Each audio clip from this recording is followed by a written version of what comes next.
when I am having clients write content or create outlines from scratch, I'm going to ask ChatGPT, hey, write me an outline about best pet food for dogs. Now I know what not to do, because that's what everyone's going to have. And no one is talking about the user experience of the searcher in the search engine. And how do you help people? I remember years ago with Will Reynolds or even Rand Fishkin or a lot of people, the conversation was, we're trying to help people searching Google.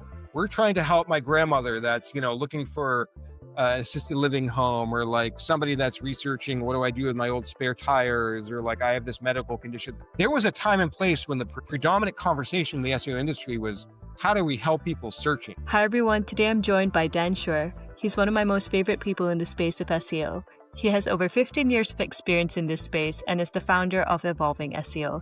He's also been quoted and featured across leading SEO sites and outlets such as Search Engine Land. And his client roster includes GBH, Harvard Business Review, and Ring. Enjoy today's episode.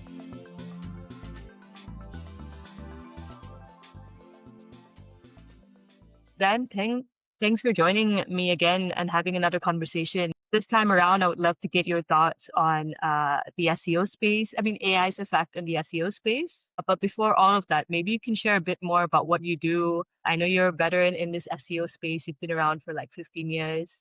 Yeah, maybe tell the audience, what is it you do, and more about your company as well. Excellent. Okay.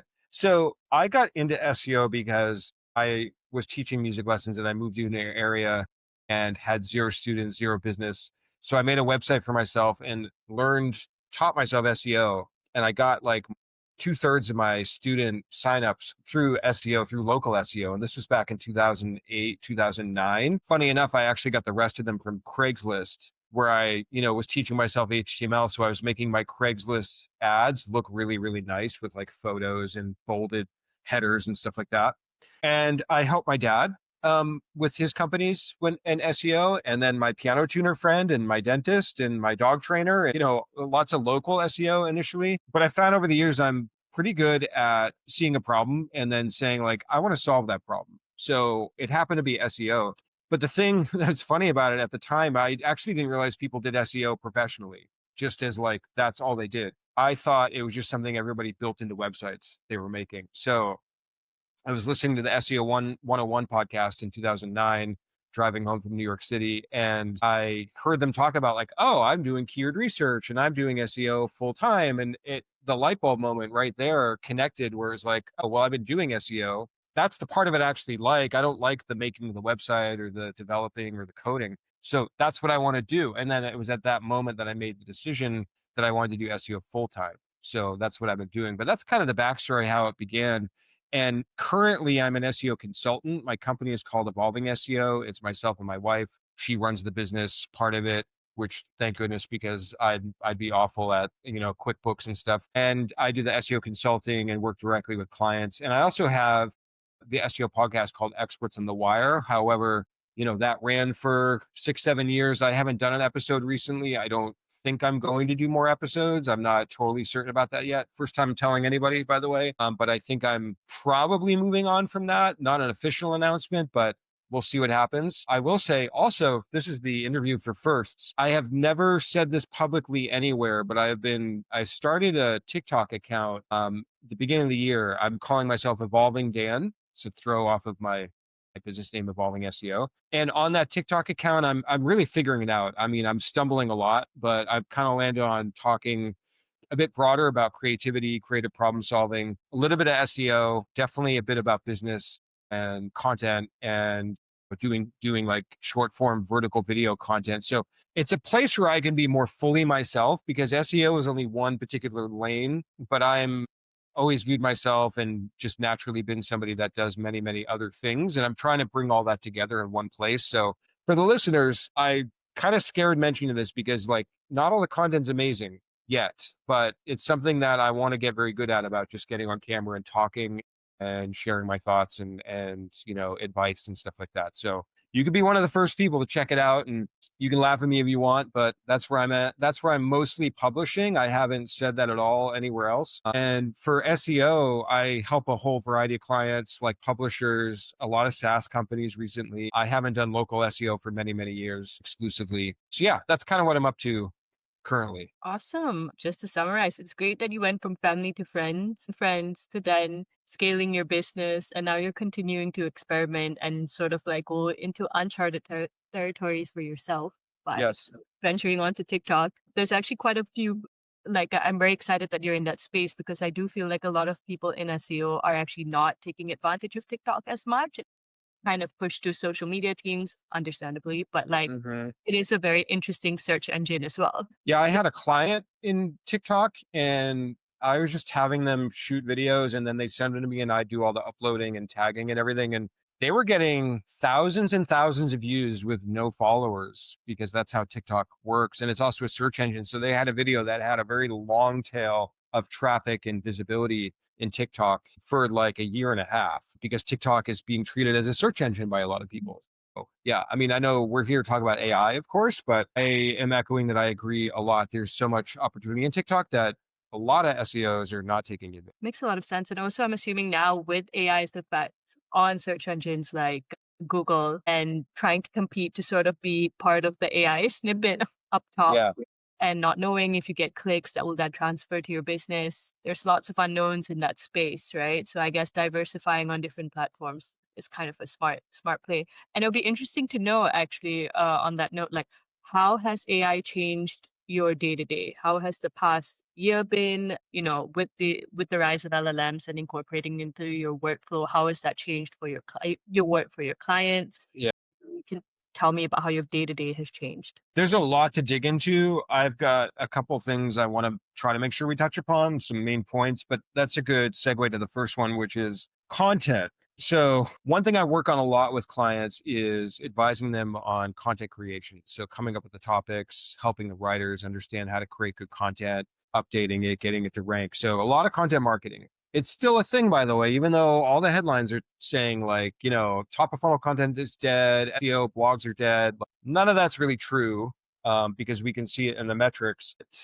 Number one, despite there was a recent Ahrefs article or study, I think it was Ahrefs, somebody saying that AI content was ranking. I am not seeing that. I do not think AI content is ranking. If it is ranking, short term or, like short term at best. But once people are landing on it, is the content even good? Is it helping people? So that's number one in my day to day. I'm having to sort out with my clients who is using AI to create content because it's become so much more complex. Because when I work with a company and work with the writers, I'll tell them AI content's not ranking. And then the writer will go off and create content and I look at it and I think it's okay. Like I'm not gonna I can't spend hours picking every word apart. I have the sense maybe a little bit of it's AI assisted or generated. And we publish it and it completely falls flat. It's like off on page 5, 6, when I thought it was an easy ranking opportunity for them, right? And the only thing that I can come up with pattern recognition is AI generated content is not performing, right? So I'll pull up the content. I was on a call the other day with a client. We pull up the content, we look at it. It's not even indexed for its top keyword. It's just not performing at all. And I'm going through it. I'm saying, like, is this AI generated? Is this AI generated? And I've got the AI detection tools. None of them are accurate. So it's kind of just a challenge, right? And so I got one of the writers to eventually sort of admit that some or part of the content was AI generated. So it's like, okay, like we got to that. All right, let's just be honest here because if we're not being honest about AI generated content, I can't help you rank that content and get traffic. Like 3 years ago, I could do the content plan, work with the writers, have them write content. They weren't using ChatGPT, they weren't using Gemini or Perplexity or whatever, and we were having a lot more success. And that's one thing that's really changed. And then to sort of like dovetail off of that, I am seeing companies and writers and SEOs and all people treat content a bit more like it's a commodity. Like I can just push a button. Like I just want a guide to, the keto diet, like whatever.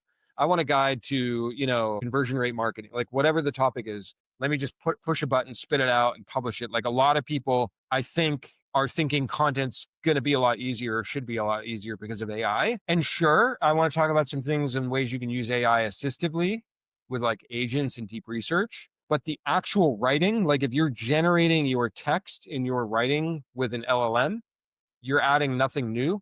You know, maybe you're a wizard at getting it to mimic the right language or the right tone or like whatever, but you're getting something generic and Google's sorting it out from what I can see, and it's not ranking. So I've got many other thoughts, but I'll pause and I'll make sure I'm not flying too fast through everything. No, a lot of gems have been dropped. It's very interesting to know. I actually want to know more about what is the happy medium with content creation where, we can't go back to the days of like just writing it from scratch. So now you do want to make full use of the LLMs, but how do you sort of like use it in a way where you're not jeopardizing the quality of the content that you're creating? Because you are saying that you're out in the field, you're not seeing any of your clients positively impacted by these AI generated content. And a lot of copywriters are sort of, there are no ways to kind of really detect AI generated content properly. And so it impacts the quality of the content you're publishing. So a lot of unknowns there. But how can you sort of try and safeguard your content creation with the use of AI? And how do you kind of keep your copywriters in check almost? Like it'll be interesting to know like what you're doing to solve this issue. I'll give you three ways to use it. One is with deep research. So let's say you're writing an article that is, the top veterinary conferences in the US or whatever, right? Like if I'm doing a list-based article where I would need to gather data, because there's a lot of content that's more data gathering and curation than it is writing, right? Like podcast lists, conference lists, product lists, like book lists, lots of it. You can plug in the right queries into ChatGPT, tell it what you're looking for, tell it what data points you want, and it'll go off and do the deep research and then gather all that information for you. Now you can just sort of assemble it. That's number one. Number two is I really love taking a recording like this or like a client call or an interview or whatever and putting that in an LLM or an AI tool and having it repurpose or summarize or curate or, edit something that's recorded because these are my own thoughts. The problem with the LLMs is there are no new thoughts in there. And then the additional problem is it's being trained on LLM created content. So now you're getting recycled weird, like, Frankenstein stuff. So that's number two is using AI to sort through audio or video or something that you've said. I love that. I mean, also too, like I had a client take like an 80-page PDF in-depth research study sort of thing, put that in Notebook LM and help sort through and generate summaries and curate stuff that way as well. So it can be great for that stuff. And then the third way is kind of funny, but when I am having clients write content or create outlines from scratch, I'm going to ask ChatGPT, hey, write me an outline about best pet food for dogs. Now I know what not to do because that's what everyone's going to have.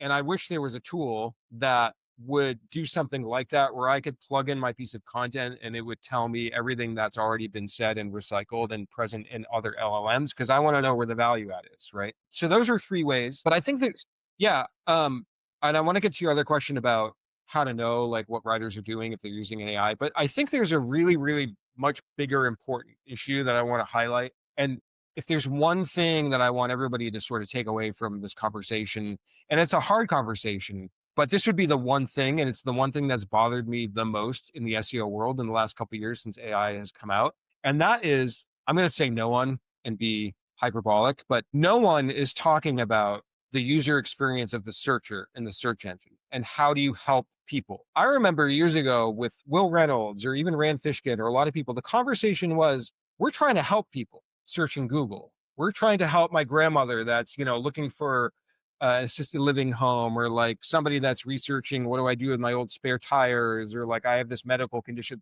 There was a time and place when the predominant conversation in the SEO industry was, how do we help people searching? That is not at all what people have talked about now. It's how can we create more content more quickly and rank with AI and do less work, right? And get all the likes and shares on LinkedIn and be popular on social media and have these graphs going up into the right and blah, blah, blah. None of it.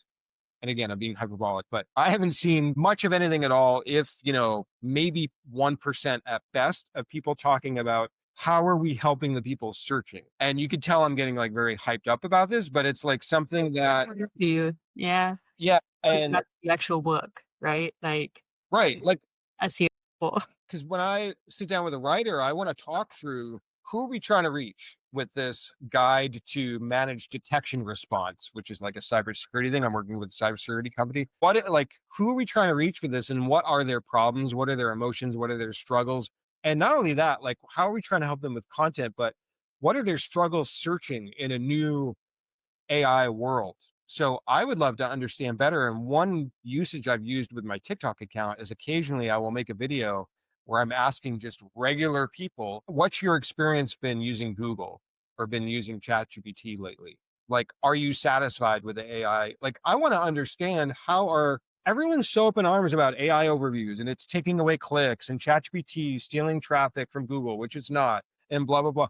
But no one's taking the time to ask actual, like, real humans how do they like AI overviews. The one thing I found that was really interesting that most people said in one of my videos in the comments was, I don't even look at those, I skip them. Like, we're all worried about them taking clicks, but most of the people answering my video said they scroll right past the AI overviews. So you're And we're kind all, of mapping the qualitative data. You're getting the qualitative data to sort of like see whether the quantitative data makes sense. And yeah, that's like the scaremongering that's going on, right? Clicks are yeah. being taken away. The search results don't mean anything without because we have AI overviews. But yeah, how do the people actually feel? How do the searchers actually feel? And I know one of the last times we did an interview, I gave you the idea to take the related searches that were showing under the pop under and put that into one of the tools and keywords everywhere, which I use every day. So I love that you did that.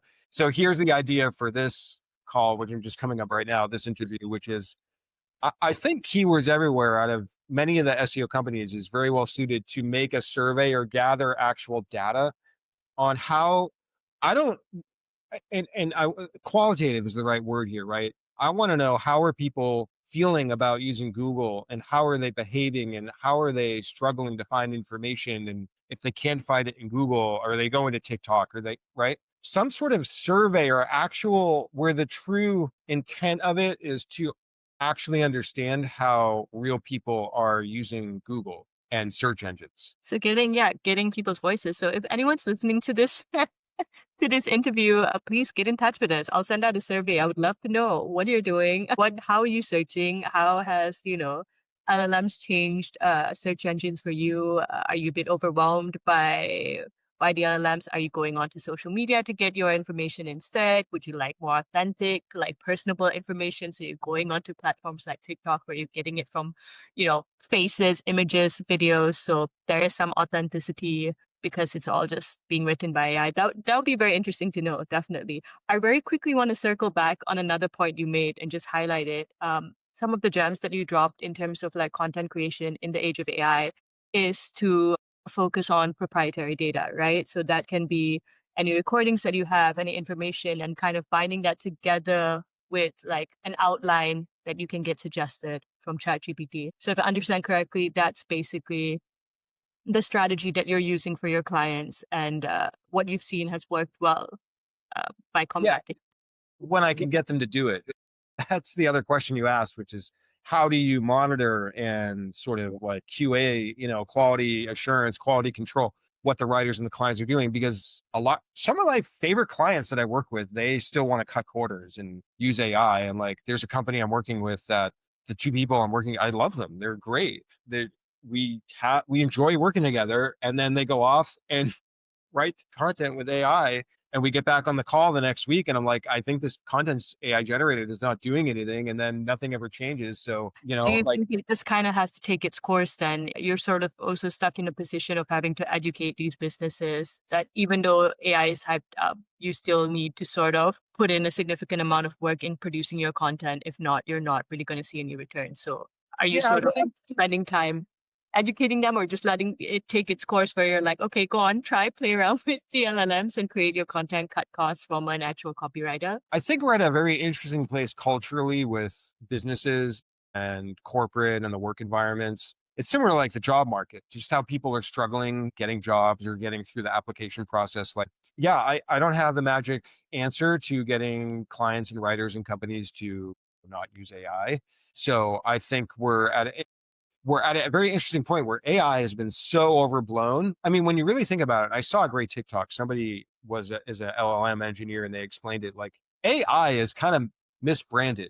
right? It's not actually intelligence. It's just a very, very sophisticated text prediction output. It's a large language model, right? So AI has been so overblown in the sense where it's so trendy and all the tools are putting it on their marketing, language, and everyone's using it because everyone else is using it. And right, I just think it's a bubble, right? It's a very interesting place we're in where I think at some point it's gonna come to a climactic situation, kind of like the .com bubble or like whatever. And I think people are gonna hopefully start realizing that it's just way overblown. But I do think, in addition to unique data, is unique thoughts. So I'm trying to get clients to add unique data, but also unique opinions. Because again, it's all about information that doesn't exist anywhere, like a thought or an idea or something like that.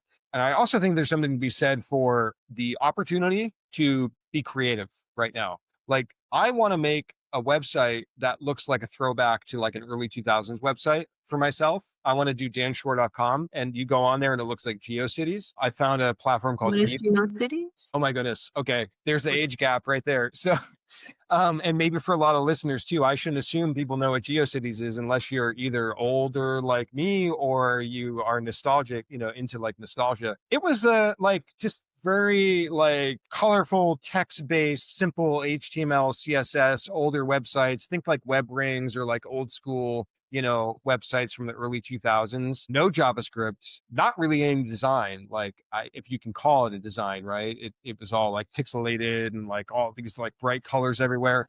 Been scrapbooked, basically. I just Googled it. So I see, yeah, it's Yeah, original websites, I guess. Yeah. right. But there's a platform called NeoCities, which I Mhm. found out about, which you can for free. I think you can make it.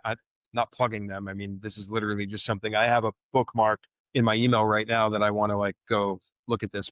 My entire point is like, I think companies are not being bold and they are not taking a chance and they're not doing things standing out. Like, every company website looks the same, all the content sounds the same. So how are people being different? I think that's also, we talked about with video, that's how you can stand out. But go back to your content marketing of your website itself. Like, what SaaS company is standing out and doing something different? I don't know that I can think of one, right? And you feel like that's where the space is headed, right? Like, in order to sort of break through all the AI generated content that can come across duplicated, reused, authenticity needs to kind of prevail or like needs to be formed by these companies. But very quickly, I wanted to, because you talked about like how, yes, AI can just be sort of like a buzzword that's being used and it's almost a blanket for a lot of, yeah, it's just like an umbrella term for a lot of things that have already maybe existed in the space. And now, but with like large language models like ChatGPT, Claude, Gemini, etc., it makes it more accessible to people. So that's why it's being hyped. I would like to know your opinion on SEO AI agents, or not SEO agents per se, but AI agents, agentic AI. Do you see yourself using it in your day to day? Do you see yourself building out an agent or potentially purchasing an agent service from any providers?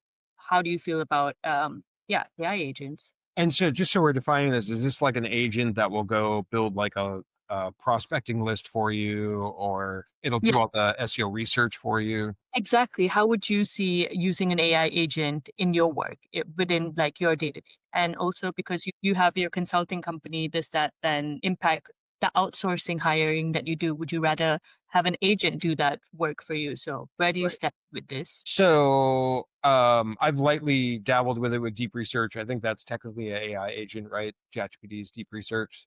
Beyond that, I have not done anything with this at all. So to clarify too, so in the past, I had an employee for a little while, or I had hired different like freelancers and stuff like that. I really don't do that now. So I'm not even in the position where I'm, hiring people or outsourcing or actively looking to do that. I think this is just a very personal answer for me, which is like where I see my career and life going is the opposite direction, which is like getting out into the real world. And I want to lean more into speaking or presenting or, doing video or creating things. I've also developed a thrifting addiction as of recently too. And, so there might be potentially a little bit of like restoring old electronics or reselling things and like just stuff that's not even SEO at all. So that's just my personal answer to say, like, I wish I had something that sounded really fancy. Like, oh yeah, I'm going to make this whole SEO agency where it's all agents and they're going to link build and write title tags and audit websites. And like, I'm sure somebody really smart's going to do that. I know you had Cyrus Shepard on here, like maybe somebody that's where their passion is. But for me, it's not my passion whatsoever. So yeah, I don't know.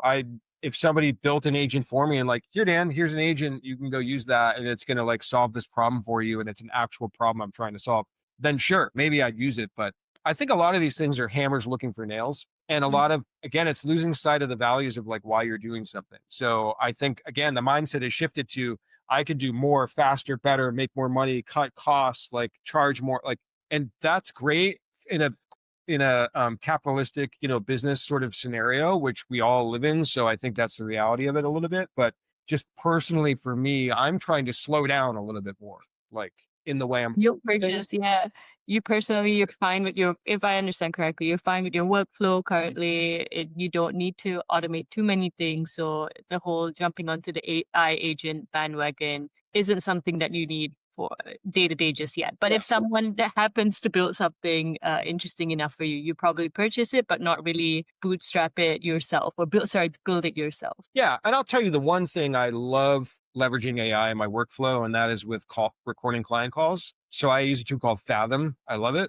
There's many other tools out there. Again, I'm not just trying to plug one tool. Is it like a transcriber? Yeah, it transcribes, it summarizes, does action items. You can go into it and you can ask Fathom the question about the meeting. So I can say, tell me all the things I told the client to do in this meeting, right? Or like, what are all the times we mentioned, keywords? Like, so it's like a chat GPT inside of the transcript of that meeting. I love that. I hate extra typing and all the note taking and everything. And I also have a bad memory. Like the second the call's over, I forget everything that I said I was going to do. So I love that. That has been one of the few I've felt AI add more stress and work and things to do and make work harder for me in 98% of the areas of AI. But this is the one area where I felt AI make things easier. It's very interesting to hear because, yeah, you've been at the game for 15 years, right? So you have your playbook at hand, and this revolutionary technology comes in, and somehow it hasn't completely improved your workflow or like given any significant added Well, value. for SEOs, we have more to pay attention to now and to learn about and think about, and everything's faster and like it's quadrupled the amount of stuff we got to kind of like focus on day to day. I will say I'm definitely an outlying sort of personality where I've learned a lot about how I approach things and how I work through things in the last few years. And there's absolutely some ADHD and some different ways of processing and thinking of things. So I'm not if you're more the typical like person that goes to your 9 to 5, or like you're just happy like staying focused on one thing or like going with it, like maybe all these things work for you. So I want to highlight like this is just what's been feeling right for me. This is what's been working for you. So Yeah. yeah, thanks for being honest on it. Awesome. If I could jump very quickly into a rapid fire round, and I Sure. know because you're cool with LLMs, but you're also sort of like it doesn't completely rock your world, but it would be still great to get your opinions on some of it. Mhm. So yeah, this rapid fire round, it's not one word answers, it's maybe one sentence. But you don't need to think about it too hard. It's just the first thing that comes to your mind and how Yeah. you feel about Okay. these things. So yeah, the first one is, do you use LLMs outside of your work or just on the job? Ooh, I think so. I asked it for advice for something having to do with my wife. It was very So helpful. Yeah. personal, nice. Yeah, there Personal, was that. And I think there's been a few other things too. I mean, I'm not crazy with it, but like if it occurs to me, nice. sure, why not? What's one SEO task that you never want to do manually again? Most of them. Yeah, I know. And I should clarify, I love the analysis, the auditing, the consultation, the education. But again, to the ADHD thing, like I don't like repetitive things. So I've been making a lot of content briefs. It's not my favorite thing. I'm good at it. So I'll do it. The clients want it. But if I didn't have to make another content brief in my life, I'd be pretty happy. And So has any of the LLMs sort of helped you with the content brief, or do you no, still kind of use a lot of your own that's the thing is I analytic brain? yeah, I asked the LLMs. I actually tried to train ChatGPT on my brief documents and have it make a brief for me. Oh, Voice with that same like analytical lens, and did it with work? my format, no, it was hallucinating and and not doing what I would do. So, and again, maybe there's somebody that's a whiz at training or they can make an agent. If somebody wants to make an agent for me to make my type of content briefs, it's just I'm so particular about wanting it to be like very well thought through. And it's hard to be formulaic with that, right? Again, if you're trying to create really good content to help people. So And so every content brief is different because you have to make it like deeply personal to the company you're working. I mean, the company you're potentially pitching to. But so what are maybe like the top three things that you have in a content brief that you spend most of your time on, and that you feel, for our listeners, creating yeah. content briefs out there that they should focus on? Yeah, I'd say it's more that it's specific to the search query. But the top three things in a brief. So I always include examples. So I try to pull out low domain authority sites where I think my client could take the place of, right? Because I want to surface those. I think it's better to look at low domain authorities, pages that rank well, because they're likely ranking more because of the content, not because of their domain authority. So I provide those examples for the writers, and it's just a ballpark of where I hope their content lands. So I provide that. I always do a rough structure. That's the part that's hard to put into a formula, is the outline, right? And I always will provide some guidance on who the target audience might be, or what spectrum of transactional or informational should the content be. So in other words, should it be a little mid funnel? Should it be top of funnel? And also what degree of action versus passive should it be? Should it be prescriptive and telling somebody how to do something? Or is it more just providing information passively, like you're learning from Wikipedia?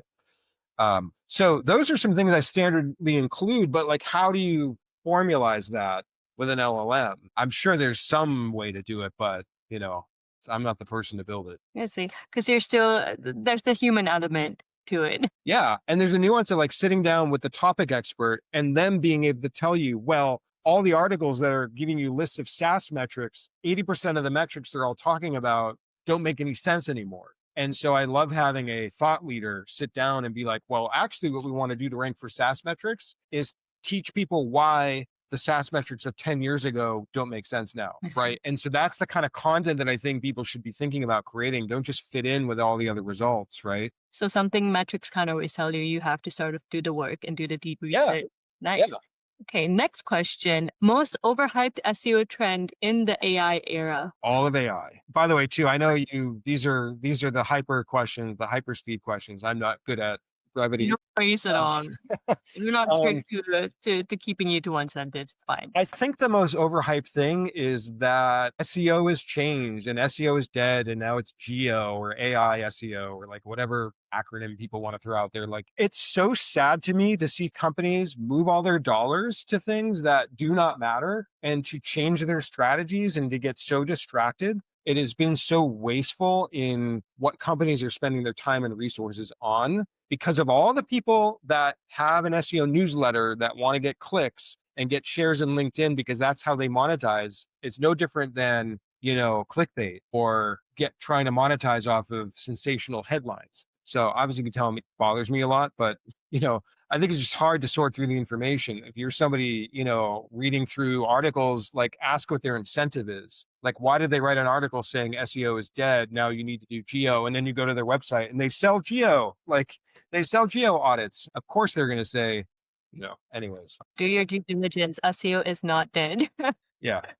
It's just being rebranded. Next up, one AI feature or product you wish existed, but I feel like you might have already touched on this with Phantom AI. You love the fact that you have a transcriber. So we can even move on to the next one. Maybe most underrated AI use case in SEO right now. Underrated use case is one of the things I said earlier, taking an expert, sitting them down, whether it's they've already done a podcast interview or a video interview, or you need to sit them down and let them talk for 20 minutes, gather their thoughts, put it in a notebook LLM or ChatGPT, and have the AI take new thoughts and help formulate that into. I think that is so underutilized. So yeah, I hope more people take that as something they can do. Definitely. A favorite tool you didn't expect to love?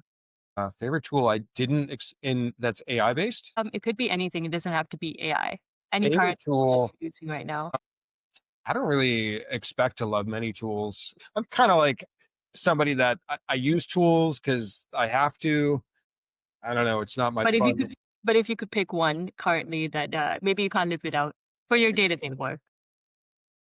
So, well, I mean, honestly, keywords everywhere. And I'm not just saying that too, right? Like my core content planning process is I gather up all the seed keywords and all the potential topics. I go to Google and I search and I look at the keywords everywhere data. You can set the location or the geography. You get all the auto suggest volume. When you all added that, that was like mind blowing. When you added the volumes next to the auto suggest keywords, and then you added my suggestion on the right there, and so it's keywords everywhere all day long. I mean, that's like, and it's so easy to use. I tell all of my clients and they're like, they think it's magic. They're like, what is that plugin on your screen? And I'm sharing my screen. So, that tool, and it's been like such a core staple of my SEO process since it's been out. Thank you So for the love. Dan. I would like to clarify, I did not pay Dan any money for this. This is straight from his heart. yeah, We for sure. appreciate it. Thank you for being a loyal user of the tool. And we always appreciate your feedback. See, guys, we actually take and incorporate feedback. So feel free Yeah. to send me emails. Yeah, very quickly. AI agents, overkill or overdue? I feel like for you, it might be an overkill. Is that safe to assume? I think it's, yes, but a tool is how you use it, right? So it's overkill the way people have responded to it and then talked about it on social and hyped it up, right? I think if more people had like,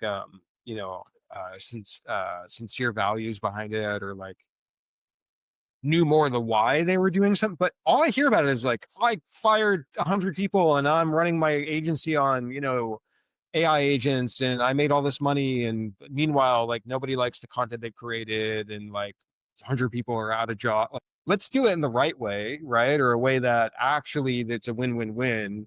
And more productive. Yeah, more productive. Like, why don't we solve like actual world problems? At the end of the day, and I love SEO and I love content. Like I said, I think we should be helping people with it, but there are things that are more important than SEO, right? And I would love to see very smart people put their knowledge towards like that kind of stuff. Next up, build or buy your AI workflow. I'm assuming you would buy the AI workflow because. Yeah. Yeah. I'm not going to build anything. So buy. I'll keep that answer short. I would buy it. All good. And last question, one word to describe the future of SEO for you. One word. Well, of course, I'm going to say evolving. Nice. It's funny. I've seen more people say evolving SEO in how they're talking about SEO in the last 2 years than ever. So many people. So I was lucky to name my company Evolving SEO. Educate people on SEO and how it's not going anywhere. Yeah. If And how anybody you listening, yeah, if anybody listening wants the domain name and you have like $1 million and you want to, just wire me the money, I'll go I'll go to thrift stores all day long and quit SEO. They can buy you out. Thank you Yep. so much for your time, Dan. It was really lovely having you on again. Always sharing great insights during our customer interviews, but now we have something to also share with our audience, with our users, with the general public. So I appreciate your honesty and openness. Would you like to plug yourself before we say goodbye? I know you mentioned it earlier where we can find you, but one more time, where can the people find you? How Yeah. can they get in touch with you and what you're currently working on? Yeah, I know. I kind of already did. So there's my new TikTok, Evolving Dan. I'm on LinkedIn as Evolving Dan as well, or Dan Shure, Shure. My website's Evolving SEO. You can go listen to all the back episodes of my podcast, Experts on the Wire. But I want to take the opportunity as well, again, to thank you and Keywords Everywhere for being like such a stable, great, positive, tool and just space, what's the word I'm looking for? Organization. It's not the right word. Presence in the SEO world. It's just been great having a tool that you do what you do really, really well. You're adding new features and you're also like really good with support. Like I'll email anybody at Keywords Everywhere and get a response quickly. And it's just nice having a tool like that in the industry and that you're putting out content and stuff. Thank you. Thanks for that.